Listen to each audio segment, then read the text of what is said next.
Hello everyone, welcome to CA Foundation Law Preparation course. In this video, we will understand how to prepare for the CA Foundation Law syllabus, which consists 60 marks.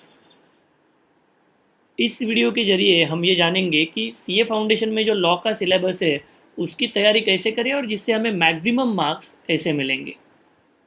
तो ये 60 marks में क्या क्या included है? Contract act, sale of goods act, Indian partnership act, limited liability partnership act और companies act. और ये 60 marks in सभी एक्ट में कैसे डिस्ट्रीब्यूटेड है? तो कॉन्ट्रैक्ट को 30% वेटेज है, देन सेल ऑफ गुड्स को 22% वेटेज है, पार्टनरशिप को 22% वेटेज है, एलएलपी को 8% वेटेज है और कंपनीज एक्ट को 18% वेटेज है। So now after understanding how 60 marks is distributed among the chapters, we'll move to the basic question जो हमारे सबके दिमाग में है कि लॉ का पेपर थ्योरी पेपर है। तो आईसीआई क्या बोलती है? आईसीआई बोलती है कि yes this is a theory paper, मतलब इसमें ऑब्जेक्टिव क्वेश्चंस नहीं है। कॉम्प्रहेंशन नॉलेज का वेटेज इसमें 50 to 65% है, but at the same time इसके क्वेश्चन बहुत प्रैक्टिकल भी है जिसका वेटेज है 35 to 50%।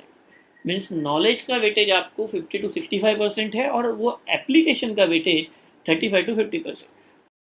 एप्लीकेशन के लिए 35 to 50% मार्क्स, मतलब कुछ क्वेश्चंस आपके ऐसे रहेंगे जिसमें एक केस स्टडी रहेगी और उस केस स्टडी को आपको एनालाइज करते हुए आपको लॉ की प्रोविजन को रेफर करके उसका आंसर देना है। और आपके 50% क्वेश्चन डायरेक्ट क्वेश्चंस रहेंगे जिसमें आपको सर्टन प्रोविजंस ऑफ लॉ पूछी जाएगी। तो अभी क्वेश्चन पेपर फॉर्मेट को हम एनालाइज करते हैं। अगर हम देखेंगे तो कॉन्ट्रैक्ट एक्ट को सबसे ज़्यादा वेटेज है जिसके ऊपर 22 मार्क के क्वेश्चन आते हैं। सेल ऑफ गुड्स के ऊपर ऑलमोस्ट 16 मार्क के क्वेश्चन आते हैं। सेम पार्टनरशिप के ऊपर भी 16 मार्क का क्वेश्चन आते हैं। सबसे कम वेटेज पूरे सिलेबस में है एलएलपी एक्ट को, जिसके ऊपर 5 मार्क के क्वेश्चन आते हैं। और उसके बाद आखिरी में बचता है कंपनीज एक्ट जिसके ऊपर 13 मार्क के क्वेश्चन आते हैं। तो टोटल क्वेश्चंस आते हैं 72 मार्क्स के और हमें अटेम्प्ट करना है 60 मार्क्स का। तो ऑलमोस्ट हर क्वेश्चन के लिए एक अल्टरनेटिव क्वेश्चन आपको सॉल्व करने को मिलता है, except question number 1। Question number 1 is a compulsory question जिसमें 3 क्वेश्चन रहते हैं 4 मार्क्स के, जिसके लिए आपको ऑप्शन नहीं है। और वो 3 क्वेश्चन किस में से आते हैं? तो एक क्वेश्चन आता है कॉन्ट्रैक्ट से, एक क्वेश्चन आता है सेल ऑफ गुड्स एक्ट से और एक क्वेश्चन आता है कंपनीज एक्ट से। This pattern is more or less same for all last question papers. Now after understanding the basic question paper format, हम ये देखेंगे कि कौन से सिलेबस को कितना टाइम देना जरूरी है। तो टाइम अलोकेशन, कॉन्ट्रैक्ट एक्ट में सेल्फ स्टडी के लिए आपको 35 hours are more than sufficient. उसके बाद सेल ऑफ गुड्स के लिए 20 घंटे, पार्टनरशिप एक्ट के लिए 25 घंटे, एलएलपी के लिए 5 घंटे और कंपनीज एक्ट के लिए 15 घंटे। सेल्फ स्टडी होने के बाद जब आप फर्स्ट रिवीजन के लिए बैठेंगे तो आपकी पूरी लॉ सब्जेक्ट की रिवीजन 40 घंटे में हो जाएगी। उसमें एज यूजुअल कॉन्ट्रैक्ट एक्ट को 16 घंटे आपको रिवाइज करना है, सेल ऑफ गुड्स एक्ट को 8 घंटा आपको रिवाइज करना है, पार्टनरशिप को भी सेम 8 घंटे और एलएलपी और कंपनी एक्ट को 4-4 घंटे आपको रिवाइज करना है।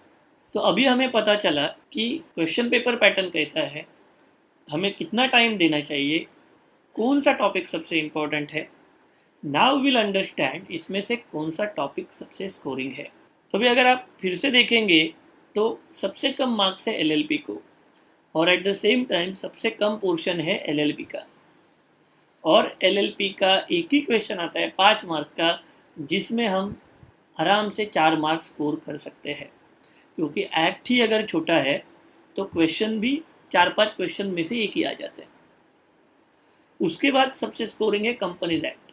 Again even though the companies act 2013 is one of the biggest act, लेकिन जो सीए फाउंडेशन को आपको सिलेबस है उसमें कंपनीज एक्ट का बहुत बेसिक लेवल का सिलेबस है। At the same time the same companies act is also applicable to CA intermediate and CA final. तो हमें कंपनीज एक्ट एकदम प्रॉपरली करना है और जिसमें हमें 13 में से कम 10 से 11 मार्क्स लाने हैं। तो एलएलपी और कंपनीज एक्ट के ऊपर फोकस करके हम मैक्सिमम मार्क्स स्कोर कर सकते हैं।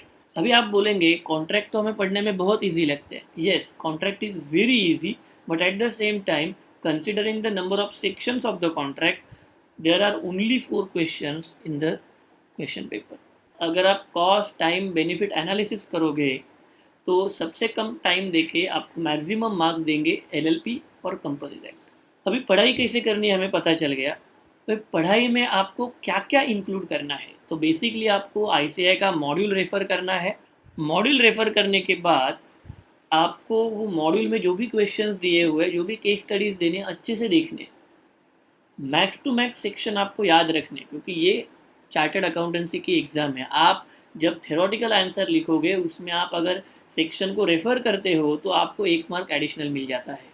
After referring study material and your class notes आपको 3 अटेम्प्ट के आरटीपीज देखनी है.